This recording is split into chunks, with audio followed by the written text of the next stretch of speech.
Hi, everyone. Today I'm going to be your host. My name is Trudy Danso Osei, and I want to welcome everyone at the very first Digital Dreamers Hub podcast. I'm super excited because today is also going to be my first time recording a podcast. So very, very excited, but also slightly nervous at the same time. But we're going to make the best out of it. And this episode is also going to be amazing because we have such a great guest. I'm going to introduce her right now. Her name is Claudia Engelsman, and she left her life behind in the Netherlands to start a new adventure altogether with her partner during the start of the pandemic 2 years ago. She decided to start a new life journey in a country that she now calls home, and that's New Zealand. She paved her way into the tech industry where she's currently working for a global SaaS company as a front-end developer. So today we're just going to talk about career. We are going to talk about her life in New Zealand. So welcome, Claudia Engelsman. I want to welcome you to the very first episode. And for those that are currently listening, me and Claudia, we are not strangers. We actually went to uni together. I think it's now more than 10 years ago. And we did the same course. We did the same business course back then. But yeah, Claudia, welcome. How are you doing today? Thank you so much for having me. I'm honored to be your first guest on your podcast, and I'm sure many more will follow. Thank you so much for inviting me. No I'm problem. very excited. Cool. How was your Christmas days? And do you have any plans for the New Year's Eve? Well, Christmas was warm and sunny, in contrast to the usual Dutch and most of the world's Christmas. Because in the Southern Hemisphere, we're having summer right now. Nice. So we have 25 degrees and nice and sunny outside. A lot of people here are having barbecues for Christmas. So that's quite strange coming from the Northern Hemisphere. I get it. The total opposite. Like, it's really, really cold. To be honest, we have been lucky that it's quite sunny as well. Yesterday was gloomy, but super cold. Total opposite. But do you have any plans for the New Year's Eve, or is it going to be a quiet one? I think it's going to be a quiet one. New Year's Eve is not as heavily celebrated in New Zealand as it is in the Netherlands. Okay. I'm not sure what the current rules are in the Netherlands, but usually it's a lot of fireworks by everyone who wants to just light them up. Yeah. Over here, it's much more controlled, and private sales of fireworks rarely happen or don't happen at all. Okay. And usually the city organizes a firework, and that's for a few minutes, and then that's it. Okay. Yeah. Well, that's it's fine. It's going to be really quiet. Exactly. It's fine too, I guess, right? Yeah, I'm not a big fan of all the noisy, loud bangs anyway. And usually if you have animals, you're mostly just worried about them and trying to comfort them. So. Yeah, I get it. Well, Claudia, let's just jump in because I'm super curious to find out more about your life in New Zealand right now, but also your career since we parted ways during our graduation. So first off, tell me more about your life in New Zealand. Like, what made you decide to move to the other side of the world? Well, first off, New Zealand is just the most beautiful country I've ever been. And there's so much space here and so much nature compared to the Netherlands, where it's super busy, super crowded. There's 17 million people in a tiny little country. I think New Zealand's about 7 times the size of the Netherlands and only has about 4 to 5 million people living here, spread over 2 islands. Yeah. So there's a lot more space and a lot more of nature, which is just fantastic. And I really enjoy the slower pace of living that they have here. They have a really good work-life balance that everyone really values. Yeah. And everyone's really active here. You can just go and try sports, and everyone's very active, and we just love it here. Yeah. Sorry, go ahead. No, go ahead, Claudia. Well, and the reason that we moved here, in short answer is adventure, I guess. Okay. The longer answer is that both my partner and myself have been exchange students in the past and have lived abroad. Yeah. And we both really enjoyed that experience. So we were both very keen to move abroad and live in a different country than the Netherlands again. And then for me, it was quite of a necessity to be an English-speaking country. I thought that was very important because my English, well, as you know, our university 4 years was also in English, and I lived in the States for a year, so I felt pretty confident in my English speaking abilities. And I thought that would be very handy because if you move to a new country, so much information comes your way. And I thought on top of everything that is happening and you have to arrange and all the admin stuff and all the new stuff as well, trying to find a new job, getting a car, getting a house, visas. I didn't want to also learn another language and just be fully aware of all the information that everyone was giving us. So English-speaking country was a must for me. And then we sort of went down the list. Well, what countries are there? And of course, we can start with the United States, which is a beautiful country as well. But I had already lived there. And though I lived with wonderful people, I was really an amazing host family, I'm not sure the culture is one where I would want to settle or live for a longer amount of time. Same goes for my partner. He also didn't really like the idea of the United States. At the time, Trump was president, which is also not very good for immigrants. But then you have Canada next door, which is probably also beautiful. I've never been, actually. We are planning to go someday. Nice. But it's very cold. I'm not a big fan of all that cold. So we dropped Canada off the list. And then you go to the other opposite side where it's very hot in Australia. Well, maybe a little bit too hot. And of course, there's lots of animals in Australia that always are trying to kill you. So that was a bit of a no-go there. Yeah. And then we kind of landed on New Zealand. And then from the moment we actually said that, it sort of clicked. And the more we wanted to know, the more we researched, the more we read. And the more we realized that New Zealand was actually a really good fit for us. We really liked everything that we were reading about the culture, the people, their work-life balance, what their working culture is like, and all that stuff. So then we decided to go for a vacation for 5 weeks. Nice. Beautiful vacation, beautiful road trip. I can imagine. And as soon as we got on the plane back home to the Netherlands, I sort of already missed New Zealand. I just wanted to come back straight away and start a life here. So actually, it started from there. Like you just wanted like that confirmation. So once you guys returned from the holiday, that was it. It was like, yes, we're doing it. Like we did our research, but like we've also really experienced it, and it feels good. Like that was the confirmation, I guess, right? Yeah. Well, we kind of jumped the gun on that one. We were already quite far in preparations. We had a savings account. We were saving a lot of money. We had already made plans, looked at all the requirements for visa, and even started checking some of those boxes already before we went on holiday. Okay. And like before even touching the soil. Maybe we should go visit first before we really go through with it. Nice. I'm super happy that eventually it was one of the best, if not the best holidays you guys had. But I'm just curious, Claudia, do you feel like you need to have, kind of a different mindset when you aspire to move abroad? Yeah, I think so. Because I think everyone can move abroad. Of course, depending on all the visa requirements and all that stuff, granted that you tick all the boxes that the different governments want to. But I don't think everyone will be happy abroad because it is very far away from family. That's true. Especially for us, it's the other side of the world. And it's not just geographically really far away. We're also in a very different time zone. Yeah. We're awake when everyone else is sleeping, and when everyone else is awake, we're asleep.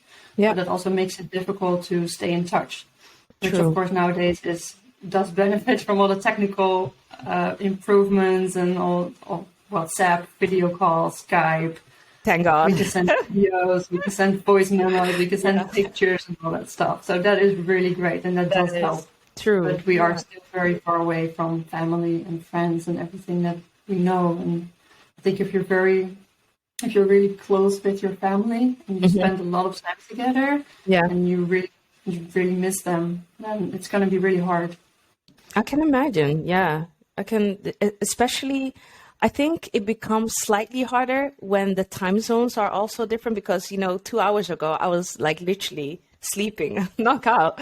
So yeah, I think that is like really planning. You need to plan basically to keep in touch. I think the Yeah, spontaneous side can also be slightly less than when you have sort of yes, matching time zone. definitely. Yeah.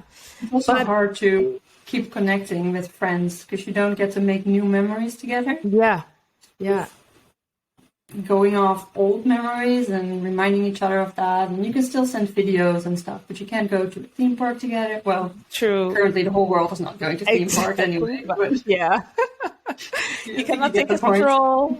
Yeah, Exactly. I know, just You go can go to out to dinner, you can come around and play board true, games or all that stuff. true. It's really hard. But saying that, so you know, I can imagine that that's kind of a challenging thing. But how do you still deal with that? Do you have your ways of still, creating those memories in a creative way, or is it just it is what it is, basically? No, my friends and I, we really try to stay in touch and also make new memories. One of my friends gifted me an online escape room for my Oh, birthday. nice. We just went into. So that way we still get to sort of do new stuff. That's All super thanks to chat. creative. I've done an escape room, a virtual one before, like a few weeks ago. I'm super bad at escape rooms. Like I don't get clues. I don't get like nothing comes in basically. Oh, but yeah, that's super thoughtful. Like, yeah, I think those are the little things to eventually create memories, but in a, how do you say it, like a creative way, I guess. But Yeah, you need to really think about how to stay in touch yeah, instead of just like, hey, can I come over for coffee later? Let's have a chat. You really need to plan it and schedule it so that people have time in their calendar to sit with exactly. you for half Yeah, an hour or an hour in video call, yeah, or you both set up some arts or crafts station and then you can sort of do that over video call. yeah, Or sometimes I exactly. make little mini vlogs for them where I go around my garden and show how my plants are doing. Or like, hey, we did this with work the other day. Let me just tell you about it real quick. And then send little videos while they're asleep. And then in the morning they'll see them. To see them, nice. But what are some of the key things you need to consider when you want to move abroad? Like I've already heard you say, you really need to check whether, when it comes to visa, if it's even possible for you if you want to go. But what are some other things that you really need to consider before you travel to anywhere, actually? Well, when it comes to immigrating, I think another important key factor is money. It's not cheap to just Yeah. pick up your life and move abroad. Yeah. My partner owns an apartment that we needed to sell. We had a car that we needed to sell. That takes a lot of time. Yeah. You need to quit your job. You need to arrange a whole bunch of stuff. It also Yeah. depends on if you're planning to go for short term or long term, I think. Yeah. Yeah. If you're going for short term, you can put all your stuff in storage or possibly store it with a friend or with family. Yeah. But if you're going for long term, like we planned, we also packed up our entire house and put it in a sea container and had it shipped over to New Zealand, Hmm. which took about 3 months to get here. Wow. That's something to take care of. Yeah. There's for the visa, of course, the immigration, and then there's the border control stuff because you can't bring everything into the country. Hmm. Then you need to find a house here when you arrive. We spent our first 4 weeks in an Airbnb. And Okay. from there, we had a rented car for 2 weeks. And then after 2 weeks, we found a car to purchase. We got a Nice. car here, and then we went house hunting with our car. And Hmm. then slowly everything sort of comes together. And then as soon as you have a house and you have transportation, you need to go looking for a job because you Yeah. cannot just be roaming around a new city Yeah, forever. exactly. At some point, you're gonna have to make some money. True, true. So, wow, I'm hearing loads of things. It can, if you hear it um, like if you go through the list, it can feel kind of daunting, like, ooh. But I think if you really plan, because I think you guys really, like, how long did it overall, how long did it take you from actually planning to eventually executing the move? I think it took about 2.5 years. Wow. Wow. We had That's the quite idea long. somewhere in 2017, and Okay. then we had to arrange a lot of stuff, and we wanted to stay for the holidays. Like 2019, we wanted to spend one more Christmas and then Yeah. New Year's Eve with family and friends, just as a sort of goodbye, and Hmm. just be the time with them. And then we planned our tickets for January, and then we arrived here. Yeah. And then the Wow. whole world went crazy. Yeah, exactly. But like 24 months, like even longer than 24 months, that's a long time. Well, a long time. Let me say you wouldn't expect maybe that it could take about 2 years to actually plan a move to a different country. So it's a good thing that you're actually pointing this out that it can, it can sound daunting, but eventually if you really have a good plan, everything is manageable basically. Yes, definitely. Just I made lots of lists. I have so Yeah. many lists. All the To-dos, stuff to think checklists, about. everything. And So, it wasn't a full-time job to plan this for 2.5 years. We both had jobs and we were yeah, moving true. in together. Yeah. And there's one of the rules for our visa was, because I'm on a partner visa, that we had to be living together for, I think, 6 months or a year. So that's Okay. also one of the reasons why it took so long, because we needed to Oh. sort of move in together to start that schedule and tick Yeah. that box for immigration and for our visa. And then it can go faster if you're already living with someone, or if some of the visa requirements don't apply to you. It depends a lot on what the rules are. Yeah. Yeah. Um, and And also we you're had planned that massive vacation. So after that, we needed to save a little bit more. yeah, I guess. Yeah, yeah. So it also boils down to your current situation, your circumstances, and also the visa requirements at that time. Yeah. But Claudia, you just mentioned that you also went to the States. You also went to the States, but during our uni together, I can remember you also went to Malaysia. So you've traveled around, like you have experience living, not just traveling, but actually living in different countries.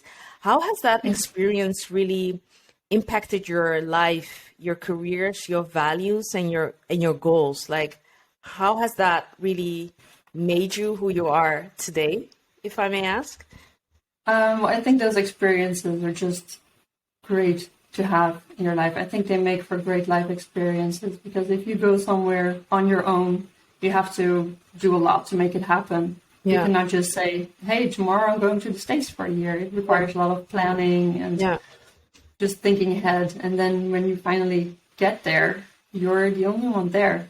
I yeah, had a host family because I was doing a high school year in the States. And then in Malaysia, I was just a student. I was all on my own. yeah, And that it's sort of it's a little bit scary in the yeah. beginning, I because can you don't imagine. know what to expect. Yeah, But then you learn to depend on yourself, and you learn about yourself that you're gonna be okay, even though yeah, you're in a strange country with nobody that you know really close, and you're gonna have to figure it out. And then once you do, I think it's really good for your confidence to know that you can take care of yourself and yeah, that you're gonna be okay. It doesn't really matter where you are or what you're gonna do, but you'll figure it out.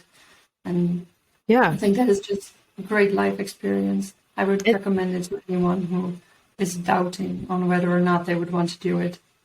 I have and zero regrets about it. it's I really enjoyed it. nice. And do you think those experiences, like for instance, going to the US and Kuala Lumpur, has made that jump to New Zealand slightly easier, you think? Oh, definitely. Yes. Okay.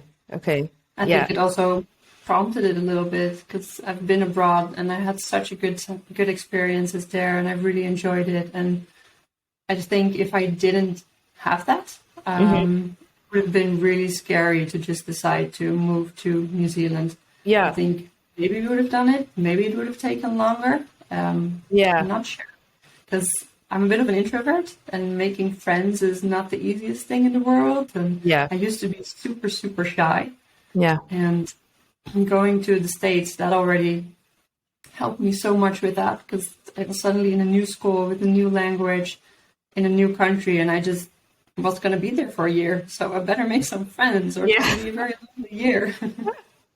True. But so it boosted your confidence though. So therefore you've now gathered more confidence to, you know, ap- approach people, I guess, or be open for that experience to happen. Let me say that, right? Yes, exactly. Yeah. It's a huge boost to my social skills, both exchanges, because you learn so much about different people and different cultures and how different people have different views. It's really, really good to see things from different perspectives than Yeah. always having the same perspective if you That's stay in the true. same place. That's true. Yeah.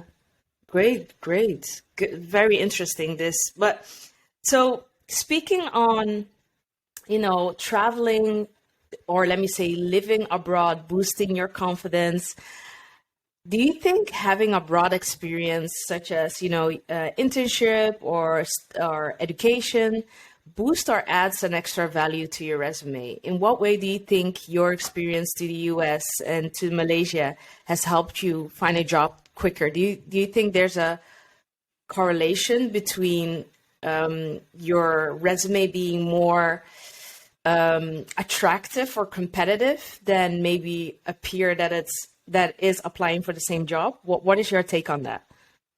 I definitely think so. Coming from a Dutch country and having spent a year in the States and half a year in Malaysia meant that I could certifiably show that my English skills were up to par. Yeah. Yeah. I think it shows confidence. I think it shows that you can work independent and that you'll be okay, you'll be all right. I think it shows some proactiveness because it takes a lot of admin and a lot of care to arrange those type of things. Mm-hmm. And it's also quite memorable. You have something to talk about in your interview. It definitely makes you stand out a bit more than someone who's always been in the same place. That's true. Yeah, I totally agree with that as well. Like I've lived in Dublin and I also studied in London. And as soon as you have like a job interview, like the recruiter wants to know more about why you went to that place you went to. So you can already notice that, hey, it is something that they're keen on seeing in your resume if you have that experience. So yeah, for everyone listening, guys, seek work abroad experience at the moment. No, I'm just kidding. It's not But just yeah, to boost your resume. It is so much fun. It is really exactly. such an experience. Yeah, yeah. No, I can agree on I'm that. just Like too every, shy not to do it. yeah, I can totally relate, Claudia, because if I look back, even like one of the best years in my life, like literally, is when I went to London for a year. It was kind of impulsive, like. I was like, yeah, I'm just doing it. And I knew like studying in That's London so is awesome. hella expensive. But I was like, never mind. And people were also talking me out of it, like, hey, why would you study in London whilst the tuition fees in the Netherlands are much lower? And I was like, still, it's just like it's so much more than just, thinking of the practical stuff. Sometimes you just want to gain that whole 360 experience of moving to a new country. So I Totally totally get get it. you on that. Yeah. So let's move a little bit to the career side because I just mentioned that we met each other at uni and we were doing this general course called International Business and Management Studies. It's a business course with everything in there, but eventually you chose to go into tech, which I found very interesting. I work in tech myself. So let's talk a little bit more about your direction to tech. How did it come about? Did you always have the aspiration to become a developer? Because right now you're a front-end developer. That's correct. No, I didn't. Until a few years ago, I didn't even know what a front-end developer was. So I had no idea I would want to become one. Yeah. I did always enjoy video games, and I was all right with our video recorder for those of us who are that old, Yeah. or the DVD player and that kind of stuff. But yeah, there was always that, well, computers are for boys. So I Yeah. didn't really give it a second thought and went on to study IBMS. And then I got a nice job and I moved to another job. And then I realized that it was a perfectly fine, normal desk job in the purchasing department somewhere. Mm-hmm. Mm-hmm. And I got bored. I got really Yeah. bored. and I really needed something to entertain or challenge my brain. I Yeah. was just not enjoying it there, so I Yeah. quit my job. Mm-hmm. I didn't have anything new yet, but I was really, really sure that I didn't want to stay there, and I was gonna spend all my time and find something new really quick. Yeah. Then I started looking into tech because I realized that I wanted to work in an industry where it's important to keep learning and to always be growing and Yeah. learn new things. Mm-hmm. And tech is the perfect industry for that because it's always changing and it's always That's true. evolving and it's always getting newer, better, bigger. Yeah. So True. I thought, well, that's the way to go. By the time I also realized that I quite like websites and that I thought I would really enjoy creating stuff, building something from scratch that wasn't there before. Yeah. So I Googled and came to the conclusion that I wanted to be a developer because that's what they do. Yeah. There's like 20 different titles for developers and I had no idea which one to become. So it just, well, I'm going to be a developer, but I don't really know which one yet. Yeah. But I reached out through my network on LinkedIn, and I had an old classmate reach out and say that their company actually had experience with hiring people who didn't have any coding experience before, and they would train them on the job. Mm-hmm. So she's like, well, I can introduce you to my boss, we can have a conversation, and that's that. So I went. I had a really fun talk, and they sort of, I think the next week or something, they just offered me a job to come and learn with them. Wow. At the same time, I was also still researching other options because I didn't think I would find a company that would just hire me and train me on the job. So I thought I was going to have to do like a course.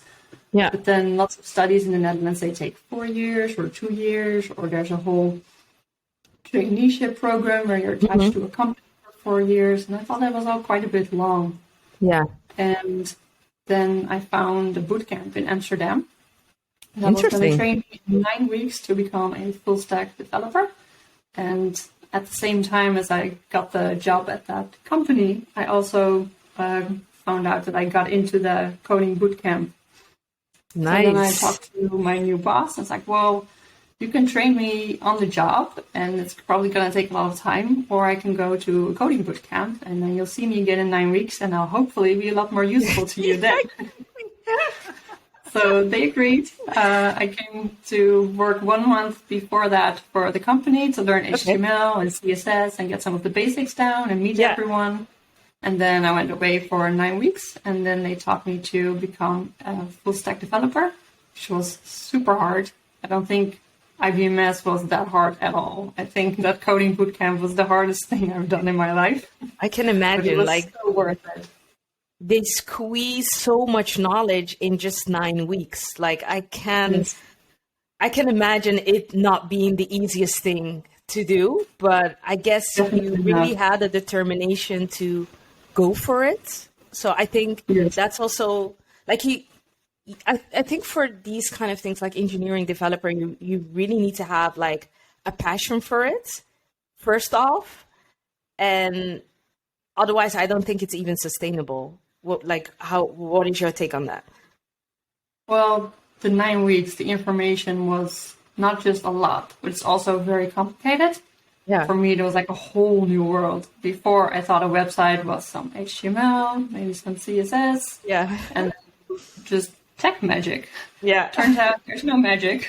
There's just really smart developers who code everything. There's this massive underlying structure and architecture in pretty much anything that's on the web. And it blew my mind. I had so much to learn that I didn't know about. And it was complicated and they went really fast. And it was 10 hours a day. And I was just in a cave for 9 weeks. I didn't see any friends. I didn't see any family. I didn't go anywhere. I was just learning how to code, eat, sleep, repeat. That was your life. That was your life, basically. Yep. But yeah, it paid off because you did get your certificate. You passed the exam. Yes. So, do you think that also working, like having that? I'm just gonna call it internship. It's not an internship. You were hired full time. But you think that it helped you? You know, you also had this kind of a playground where you can just practice. Did that help you also understand the theory more better during that boot camp? Yes, I think it definitely helped that the company that I was going to work after the boot camp had already brought me on board for a month to teach me the basics. That Yeah. was really good because that way I was ahead the first few days. And that head start shrunk really, really fast. Let me say Yeah. that. But it was really nice not to have to worry about the markup of the website, like Yeah. the HTML structure and the CSS rules to make something show properly. And I could just focus on the more complicated behind the scenes stuff that we were trying to figure out. Yeah. Great. Like it sounds super, super interesting.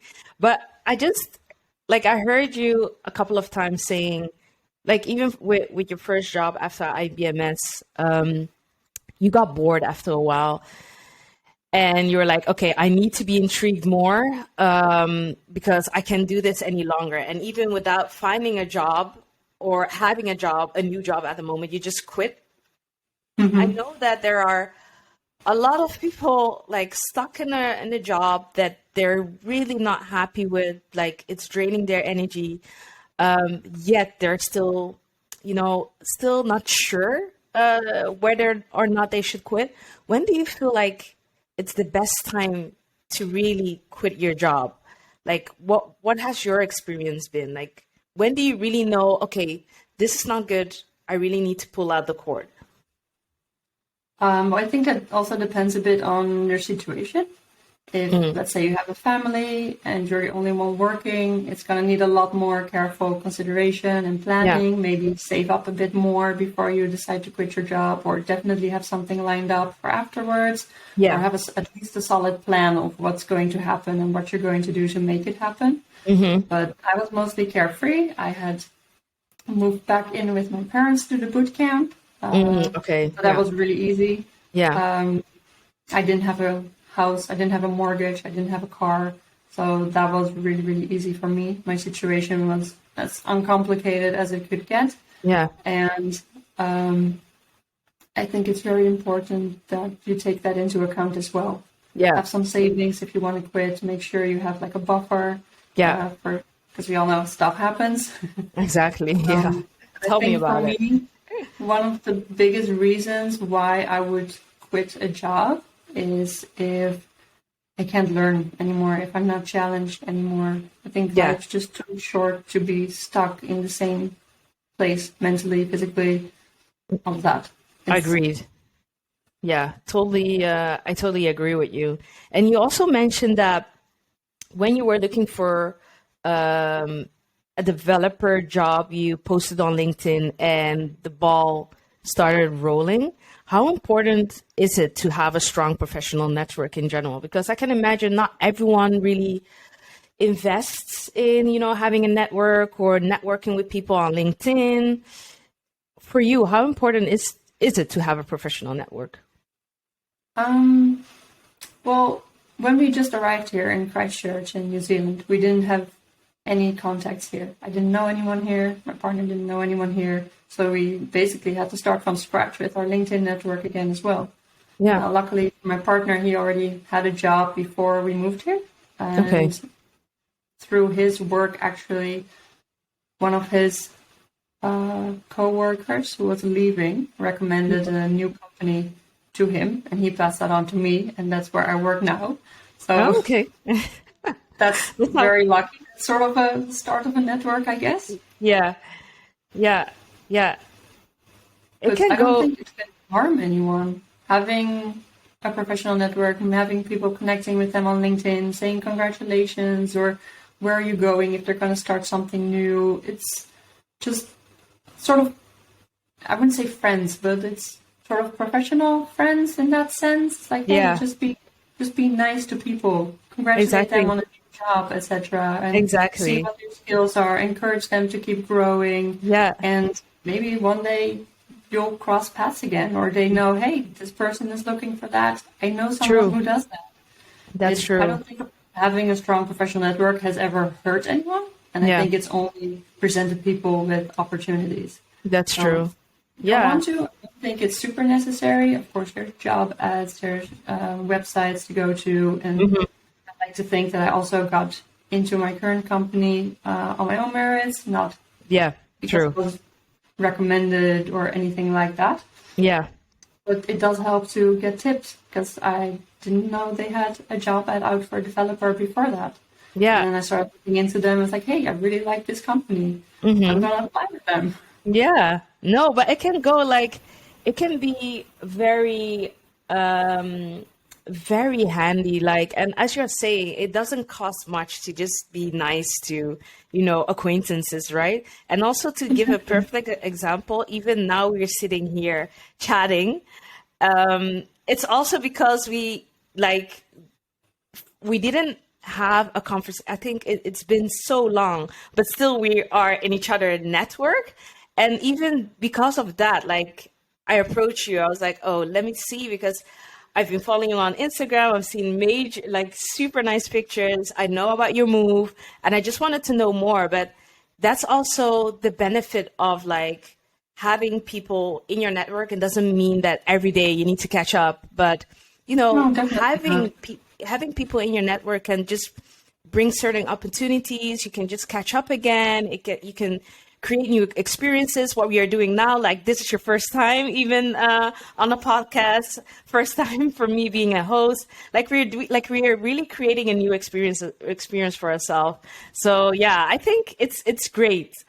To me, like I can invest more time in checking in on my network, to be honest with you, but I am convinced that everyone should have some sort of a network, because you never know when you might need them, to be honest. Exactly. And Yeah, companies nowadays, they also check your LinkedIn.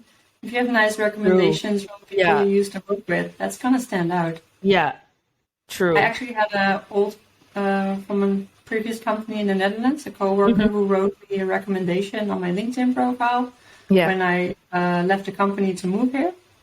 And I just thought that was so nice and so thoughtful. And I've been trying to incorporate that in my professional network as well. yeah. And I have one colleague that is leaving. And when she left, I also wrote her a recommendation on LinkedIn because It's very tough. sometimes you forget about them. And then you look Yeah, on your LinkedIn profile and then you see that and it's like, oh, that person enjoyed working with me. yeah, And it's yeah.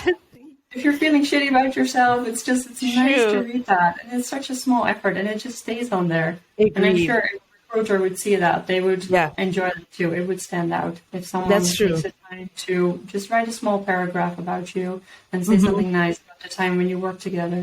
Yeah, yeah.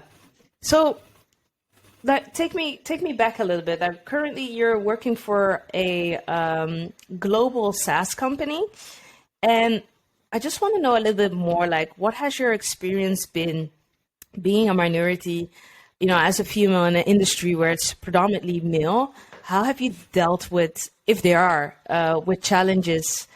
Yeah, with challenges in that industry. Have you faced anything you want to talk about, like in general, or yeah, what's your take on that? Well, luckily, so far, I've just had good experiences. Nothing Nice. weird or scary to have to report, fortunately. That- You do stand out a little bit more as a woman in tech, which yeah. can sometimes help. It makes your Hmm. resume stand out. Hmm. Um, that's a benefit always Yeah. if the True. recruiter remembers you. Yeah. Yeah, something that I did find challenging is sometimes I feel sort of pressured, not by my Okay. company, not by Focus at all, but Okay. more by myself. Okay. Because if there's a lot of men around you coding and you're the only woman in the team, Hmm. then I sort of put the pressure on myself like I'm representing more women in tech. You know Yeah. what I mean? It's like you Yeah. I sort of understand. feel like you're representing a Yeah. group, Yeah. and I that's understand. puts pressure on yourself. Yeah. I totally get you. Yeah. And it sounds a bit silly to just say it out It's loud. not. Like, It's not. Definitely not. Like, I totally get you. Like, but how do you deal with those moments when you feel like, oh my God, like I'm sort of representing the whole group, you can say? Like, how do you feel like it gives you a positive drive, or do you think it kind of wears you out? how do you stand on that? That's a good question, actually. I think sometimes it puts some, it might not be negative or positive, it's just pressure. And pressure can be interpreted both ways. Yeah. It can motivate you, but it can also cause you to be more tired after work or to make work more tiring. Yeah. You feel pressure to perform and to do it right and to do it correctly and to make sure that you don't give women in tech a bad name. That's sort of what it comes down to. It's just if I mess up, then they'll think more women might mess up or something like that. It's a bit crooked in my head, but yeah, I get you. It's somewhere in the middle, if I hear you correctly. Yeah. Although I must say, in Focus where we work now, we actually have quite a lot of women in tech, a lot of women in technical roles and developer roles. That's great. In my team, we had 4, and now starting next year, we have 3 women in my development team. That's an improvement. Really nice. Yeah, great. I'm really happy to work with more smart women in tech, so that's very cool. That's great. That's like amazing to hear. Like, I just want to ask about, like, what do you think in general needs to change, or how do you think tech companies can persuade more females to opt in for a career in tech? Like, how can companies make tech more diverse in terms of race, age, disability? What steps can be taken if you think about it? Like, what are some of the steps you think this would be a great one to actually have more diversity in this industry? I think that's a really good question. And it's also a really difficult one, because I think tech companies have already been trying really hard to attract more women into the industry. Yeah. I think it's not just a tech company issue. I think it's marketing globally, worldwide, that is slowly seeping into the cracks of everyone's mind unnoticed, telling women that they don't belong in tech. Yeah. If you, for example, look at Mother's Day versus Father's Day recommendations when you get the leaflets in the mail. Yeah. For mothers, they recommend hair dryers and vacuum cleaners and perfume. And for the dads, they recommend smartwatches, Fitbits, iPads, gadgets. Like, my mom would like a Fitbit. My mom might appreciate a smartwatch. Exactly. Smartwatch. I would enjoy an iPad if I was a mom. You're making a point here. Yeah. It's in all kinds of industries. It's in marketing everywhere, not just in tech. And tech is trying really hard, but it can't do that alone. We need other industries to just stop making tech only for men and portraying it that way. Yeah. And on top of that, I think we also need brave women to have a chat with themselves and investigate why they think tech is for men and not for women, because they're very welcome. Yeah. And I think globally, there's a shortage in developers, which is good for the developers, because that means that it pays really well. So women deserve to get paid well. True. They are welcome in tech. They should get into tech. That's where high-paying jobs are. Yeah, and it's also possible to work remotely. There's lots of opportunities in tech for women, and they're very welcome. That's true. No, like I echo you on that, because I currently work for a tech company as well, and there's so many things they take into consideration. Like, we even have like inclusion resources group. I was part of one of them, and to see how it's all expanding in different offices globally, it's incredible to see. And obviously, a change is not made. It's not made overnight. And as you're saying, the tech industry can do it alone. I completely agree with you on that. And I feel like the tech industry is actually doing a lot of trying to implement a lot of changes. Obviously, it could be better. That's always the case, right? But it's also tricky, because in a lot of countries, positive discrimination, or whatever you want to call it, like, that's illegal. They have to. They cannot discriminate based on sex, on religion, on preference, on all those things. Yeah. And that also makes it hard to to positively discriminate towards those groups, to help them become more leveled with the others, to even it out a bit. Yeah. But it works both ways, those anti-discrimination laws. Yeah. So a lot of companies in different countries, they're not allowed to, if they have two candidates, they have to decide which one is best, even if they do want to increase the percentage of women on their team or in their company and give them chances, they might not be able to. Yeah. Good point that you're making here, because I know of, like, in the Netherlands, companies are not, I'm not sure, it's one of the two. Either they are not allowed to publish statistical information in regards to, we have X percentage of women, X percentage of people with this background. Like it cannot be shared with anyone, or they are not allowed to collect it. Because whilst I was working in that inclusion group, we really wanted to have some, numbers to work with. And it was like always, no, we cannot disclose that information. We can't. So I'm not sure if they're not allowed to collect it or they're not allowed to publish it. It's one of the two, which I know in the States, because we do get that information from the States, that, we have like bar charts showing how many Hispanics that are currently working for that company, African Americans, you name it. But in the Netherlands, it's not allowed to give that information, basically. So yeah, you're making a point. Like it's different across countries, and that can sometimes also be challenging. And how can you then really how can you strategize on that, basically? Yeah, it makes it hard to do things in the short term in that sense. True. For long term, I think a lot of tech companies are also supporting programs where they help, for example, universities where they have women in STEM studies, like not just tech, but also physics and math and all that kinds of stuff. To support those, and also in younger education. I know at one of my previous companies in the Netherlands, we used to participate in Girls' Day, where we would get half a class of high school students, just the girls, and show them around with all kinds of different technology. We had a VR setup, and we had a workshop to make your own blog. We had a workshop on wireframing and designing an app more visually for smartphones.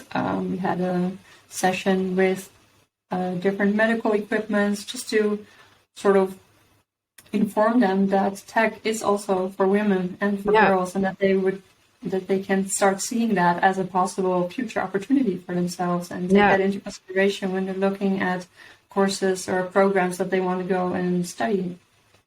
We won't see those for another 5 years or 8 years. So a lot of work is being done, but on the short term, it's just really tricky. It's tricky. I agree. But let's just hope for the best, and the good thing is changes are there. They are trying. Let me say that, Yes, they definitely are trying, and they are being proactive on this matter, which is, in my opinion, great to see. And it makes you feel, to be honest, if I look at the company that I'm working for, it makes you feel welcome. You know that, hey, this is something that they really value. This is something that they really find important.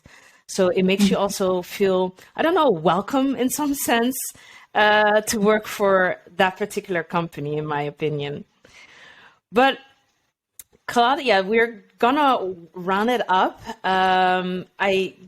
This conversation has been, it's just incredible to hear your story and your take on, moving abroad, but also your take on when it comes to a female working in tech and how you end up being a developer, what you went through. It's been a wonderful conversation today. And It's been so much fun being on air. Definitely. Like, already went through so much minutes and so much time. I know, right? Like we can talk, to be honest, we can go on and on. But are there how can people find you? Like if they want to see your journey, they want to read more about, how to move to a different country, how can they find you on socials or maybe a website? Tell us more. All right. Well, on my Instagram, there's lots of pictures about New Zealand, and I ramble on there about all kinds of subjects, including tech, including immigration, including what I miss about the Netherlands, and I share so much stuff. You don't want to know. Yeah. Well, if you do, you can find me on Instagram at Claudia414. And I also have a website, and on my website, there's a blog at which I write on a bit more of a serious note about immigration. I've written a bunch of blog posts about how we prepared for that, why we decided to move abroad more in depth, like if you want a really, really long version, some stuff that we came across, some challenges, how we solved them, or if you want to tell your boss if you're emigrating or why you shouldn't do that. Just wrote a bunch of different articles about that, as well as tech. And you can find that on my website, which is claudiaengelsman.com. Which might be a bit hard to listen/spell for English native speakers because it's a very Dutch name. So maybe you want to include it in the show notes or something. Yes, I will definitely do that.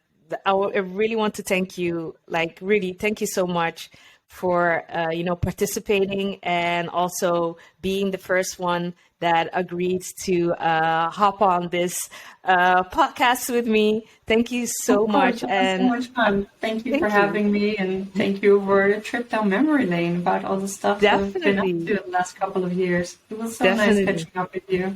No worries. And I want to also wish you and your partner a happy new year and a fantastic 2022. Of course, we wish the same to you and your family.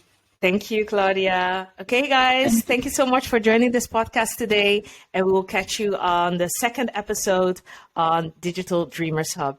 Bye. Happy New Year.